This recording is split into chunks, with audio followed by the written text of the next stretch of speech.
बिस्मिल्लाहिर्रहमानिर्रहीम। नाज़रीन, Republic policy के प्रोग्राम को लेकर आपकी खिदमत में हाज़िर हैं। आज हम बात करेंगे गवर्नेंस मॉडल की। जैसा कि आप जानते हैं कि गवर्नमेंट के 3 बुनियादी पिलर्स हैं, लेजिस्लेचर, एग्जेक्टिव और जुडिशरी। लेजिस्लेचर जो है वो लेजिस्लेट करता है, कानून साजी करता है।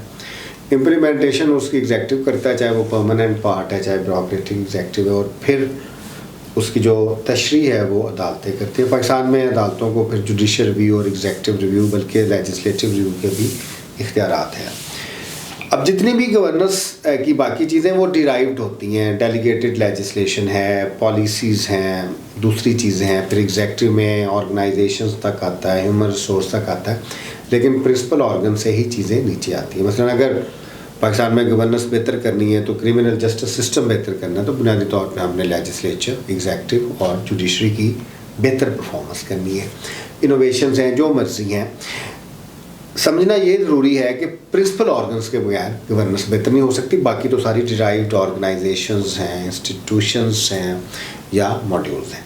हमारे साथ छीना साहब हैं, प्रेसिडेंट हैं रिपब्लिक पॉलिसी ऑर्गेनाइजेशंस के। आप जानते हैं रिपब्लिक पॉलिसी ऑर्गेनाइजेशंस एक अवेयरनेस कैंपेन मॉडल है ताकि लोगों को ज़्यादा से ज़्यादा पता चले।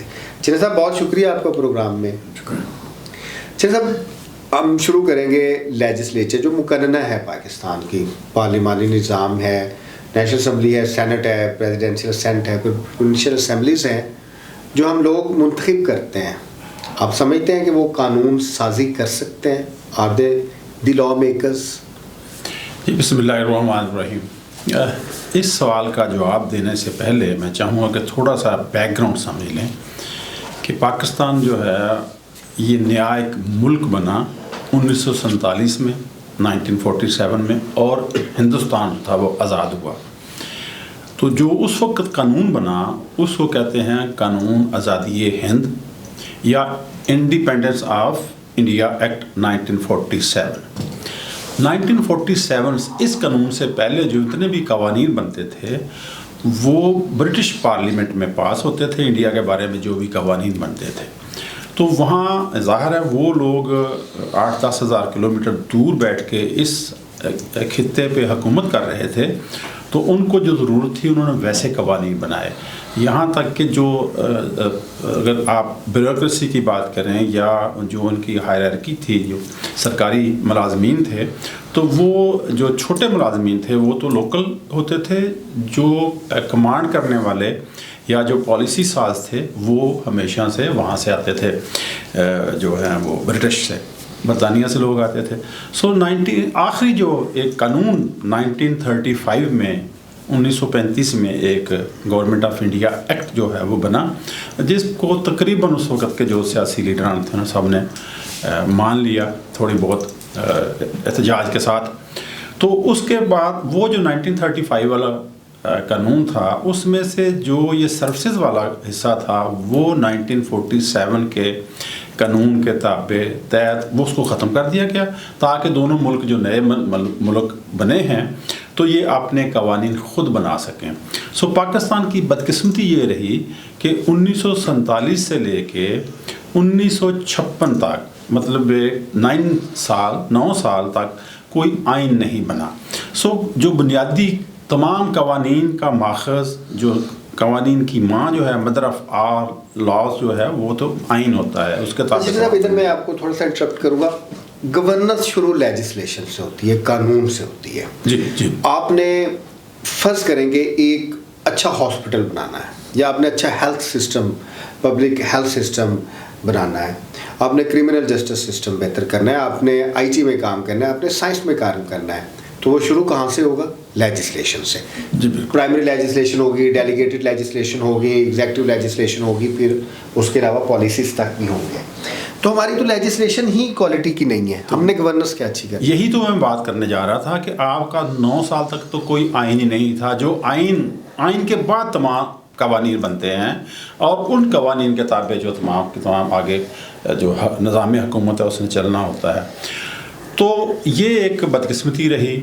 उसके बाद यहाँ पे कोई जो मामलात हैं, जो तारीख़ मौजूद है, जिस पे मैं बहुत ज़्यादा कोई नहीं डिस्कस करना चाहता, कि पाकिस्तान का आखिरी जो इस वक्त आइन है वो 1973 का है, 1973 का आइन है। उस आइन के ताबे तमाम कवानीन बनने थे, लेकिन बदकिस्मती से जो आपने सवाल किया, अब मैं उसका जवाब देने जा रहा हूँ कि हमारे जो कानून साज हैं, जो हमारे जो पार्लियामेंट और असम्बलियों के मेंबर्स हैं, जो हमारे MNA और MPs हैं, बदकिस्मती से उनमें वो कैपेसिटी नहीं रही। ये थोड़ा शायद सख्त लफ्ज़ होगा, वो हमेशा के जो हैं वो ब्यूरोक्रेट्स के ताबे रहे। अब ये ब्यूरोक्रेट्स जो थे, ये एक लेगेसी लेके आ रहे हैं जो है कानूनियल सिस्टम की, कि वहाँ से मैंने पहले अर्ज़ की, चूँकि आइन नहीं बन सका, कवानीन नहीं बन सके, तो जो उस वक़्त के ब्यूरोक्रेट्स से उन्होंने अपनी मर्ज़ी से जो भी रूल्स फ्रेम किए और उसके बाद वो सिलसिला निज़ाम जो है वो चलता रहा।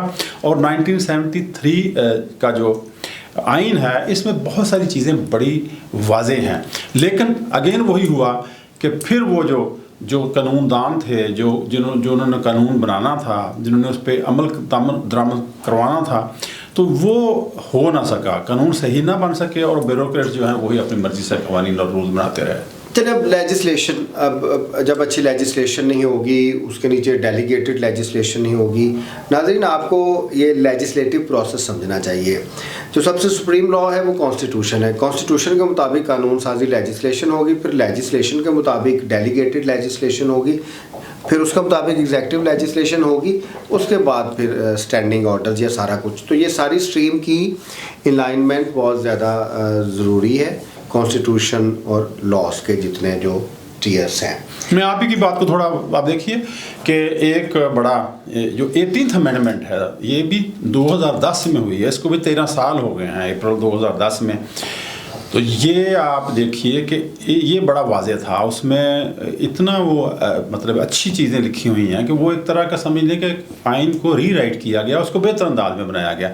अगेन 2-3 दिन पहले जो हैं वो बिलावल भुट्टो जरदारी साहब पार्लियामेंट में ख़िताब फरमा रहे थे, और अभी भी वो कह रहे थे कि जी डिज़ॉल्व होनी थी कुछ मिनिस्ट्रियाँ, जिन्होंने आगे सूबों को जाना था, वो नहीं हुई, और वो बता रहे थे कि 3 पता नहीं कितने बिलियन रुपीज़ जो हैं पर एनम बचने थे, बचत होनी थी। तो वो मतलब इस बात का आज 13 साल के बाद भी वही बातें हो रही हैं, हालांकि ये उस वक्त भी होनी चाहिए थी, या नहीं तो अगली असम्बली कर देती। तो उसके बाद देखिए 3 असम्बलियाँ आके चली गई हैं, तो अब ये नहीं हो सका। तो मैं तो यही समझूंगा कि ये जो हमारे कानून बनाने वाले जो मेंबर्स हैं, जो पार्लियामेंटेरियंस हैं, मैं माज़रत के साथ मेरी बात का बुरा ना फील करें, तो उनमें शायद वो कैपेसिटी नहीं है, या उनको वो मौका नहीं देते जो ब्यूरोक्रेट्स हैं। जी नाज़रीन, अब हम आगे बढ़ते हैं। जब लॉ मेकिंग होती है, उसको इम्प्लीमेंट किया जाता है। आपको ये पता होना चाहिए, चाहे आपने स्कूल बनाना है, चाहे कॉलेज बनाना है, चाहे आपने हॉस्पिटल बनाना है, चाहे आपने IT पार्क बनाना है, आपने कोई साइंस का काम करना है, आपने साइंस का इदारा खोलना है, तो सबसे पहले आपको लॉ की सपोर्ट चाहिए। वो लेजिस्लेशन की सूरत में भी हो सकती है, वो डेलीगेटेड लेजिस्लेशन की सूरत में भी हो सकती है। चलिए, जब अच्छा लॉ होगा तो फिर इम्प्लीमेंटेशन भी बड़ी इंपॉर्टेंट है। हमारी लॉ मेकिंग हुई है, अब जैसे हुई है या अच्छी है बुरी है ये हमारा नहीं है, वो हम डिस्कस करके आ चुके हैं। अब जब हम इम्प्लीमेंटेशन की बात करते हैं, ना हमारी पॉलिटिकल एग्जेक्टिव में सलाहियत है, ना हमारी ब्यूरोक्रेटिक एग्जेक्टिव में सलाहियत है, ना हमारी ऑर्गेनाइजेशन में सलाहियत है, ना हमारे पब्लिक ह्यूमन जो पब्लिक HR है उसमें सलाहियत है। तो ये तो बड़ा मसला है कि आपकी लेजिस्लेशन मतलब बहुत अच्छा आपने IT पार्क बनाया, IT सिटी बनाया है, बड़ी अच्छी लेजिस्लेशन है, इम्प्लीमेंट नहीं हो रही। अच्छा, ऐसे नहीं है, वो इसलिए नहीं हो रही कि देखिए जो वॉच डॉग है, जो पॉलिटिकल एग्जेक्टिव है, उसको मजबूत होना पड़ेगा कि ये बाकी जितनी भी ब्यूरोक्रेटिक एग्जेक्टिव है या दूसरे लोग हैं, ये उनके ताबे हों। कानून जिन्होंने बनाया उन्हें वो जो आसान अल्फाज में उन्हें पैरा देना होगा कि ये कानून है, इस पर अमल दरामद हो रहा है कि नहीं हो रहा। तो हमारे यहाँ आपने सही कहा, जो कवानीन बने हैं उन पे भी अमल दरामद सही तरीके से नहीं हो रहा, और उसकी वजह बड़ी है कि अब चीज़ें जो हैं वो सूबों के ताबे हो गई, और सूबाई जो सूबे का चीफ एग्जेक्टिव है, जो वज़ीर आला है। नहीं सर, मैं इधर थोड़ा सा आपको मेरी बात सुन लेना सर।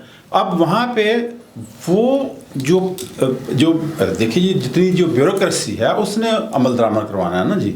अब वो अगर चीफ एग्जेक्टिव के ताबे होंगे तो होगा, अगर वो ताबे नहीं होगा वही तो फेडरलिज्म का इशू। मेरी आप बात सुनिएगा, फेडरल जो लेजिस्लेटिव लिस्ट है, पार्ट 1 में 59 सब्जेक्ट्स हैं, पार्ट 2 में 18 सब्जेक्ट्स हैं।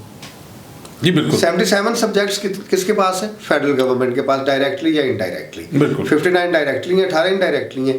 صوبوں کے پاس تو سبجیکٹس ہی نہیں ہیں. صوبوں کے پاس سے آپ لا اینڈ آرڈر نکال دیں، آپ ریونیو نکال دیں، آپ ہیلتھ نکال دیں، ایجوکیشن نکال دیں، تو پیچھے بیٹھ کے تو وہ پھر تالیاں بجائیں گے. 4 برانچ پرائمری سبجیکٹس ہیں، ان کے پاس 80 ہیں. میں یہ کہتا ہوں کہ جو ڈائریکٹ لوگوں کے ساتھ جن قوانین کا معاملہ ہے وہ تو صوبوں کے پاس ہی ہیں.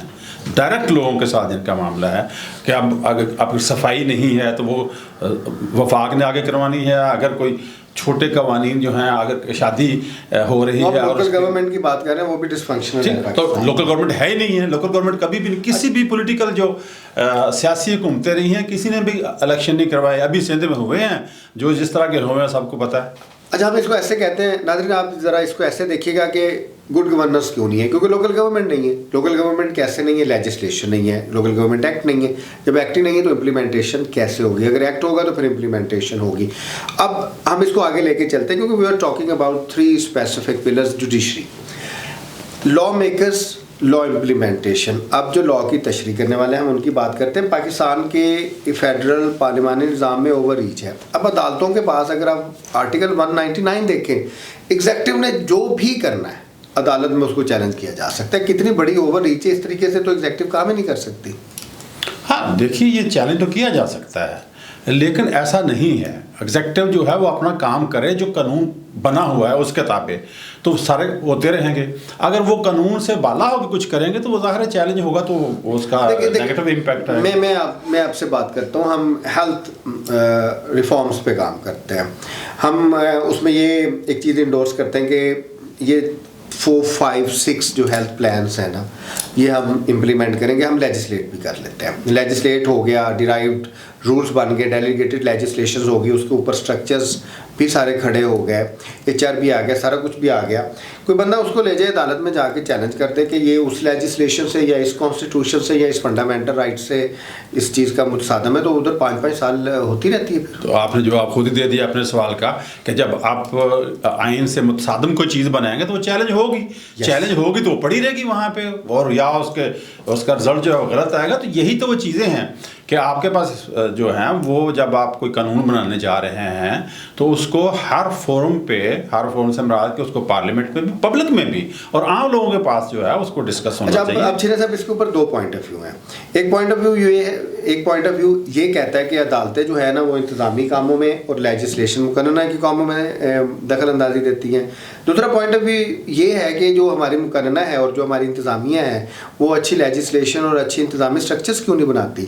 اٹ مینز کہ جو کیپیسٹی ہے ہمارے تینوں اداروں کی وہ بہت بہتر کرنے کی ضرورت ہے. گورننس اس کے بغیر بہتر ہو نہیں سکتی. نہیں آپ ٹھیک ہے. اب بات صرف امپورٹنٹ جو ہے وہ یہی ہے کہ جو قانون بنا رہے ہیں اس نے جو بنیاد ہے قوانین کی وہ ہے آئین. آئین کا ہر ایک آرٹیکل جو ہے اس کے نیچے قوانین بننے ہیں. اگر وہ قوانین بنیں گے تو کہیں بھی نہیں چیلنج ہوں گے، اور اس پہ اس کا کوئی چیلنج کرے گا بھی تو رزلٹس وہ اس کی کسی اور بندے کی مرضی کا نہیں آئے گا. سو بنیادی چیز جو وہ یہی ہے کہ آپ آئین جو ہے اس میں اندر جو لکھا ہوا اس کے تابع قوانین بنائیں. آپ کے قوانین تو بہت سارے بھی ایسے ہیں جو اس آئین کے بہت پہلے کے بنے ہوئے ہیں، اور آئین میں جو چیزیں آئی ہیں وہ اس کو کبھی تبدیل کرنے کی کوشش نہیں کی. فار ایگزامپل میں یہ کہتا ہوں کہ 18th امینڈمنٹ میں 10A داخل ہوا کہ ہر بندے کو فیئر ٹرائل کا حق ہونا چاہیے. اب جو قوانین جو فیئر ٹرائل ہوا، جو پولیس کا جو CRPC ہے اس میں تو ایسا کچھ نہیں لکھا ہوا. اس میں تو لکھا ہوا ہے کسی پہ شبہ ہے تو پولیس اس کو گرفتار کرے. جی صاحب بہت شکریہ. ہم اس کے اوپر بات کرتے رہیں گے. ناظرین ہمارے بات کرنے کا مقصد ایک بڑے کینوس پہ ڈسکشن تھا کہ گورننس بہتر اس وقت ہوگی جب انتظامیہ اور عدلیہ جو ہے وہ چیکس اینڈ بیلنسز اور ان کی جو کیپیسٹی ہے، آرگنائزیشن کیپیسٹی ہے، HR کی کیپیسٹی ہے، باقی کیپیسٹیز ہیں اس کے اوپر کام کریں گے. اور جو بڑے ہمارے اسٹرکچرل ڈیسیجنز ہیں، جو کانسٹیٹیوشنل ریکوائرمنٹس ہیں، جس میں لوکل گورنمنٹ ہے، کانسٹیٹیوشنل آفسز ہے، سول سروسز ہے، وہ فنکشنل ہوتی ہیں تو پاکستان میں گورننس یقیناً بہتر ہوگی. اگر ناظرین آپ کو ہمارا پروگرام پسند آئے ہمارے چینل کو ضرور سبسکرائب کیجیے گا. اور سب سے بڑھ کے ہم گورننس کے اوپر مسلسل کام کر رہے ہیں اور آپ ہمارے ساتھ جڑے رہیے گورننس کے بارے میں جاننے کے لیے. آپ کے فیڈ بیک کا ہمیں انتظار رہے گا. آپ کا بہت شکریہ. اللہ حافظ. اللہ حافظ.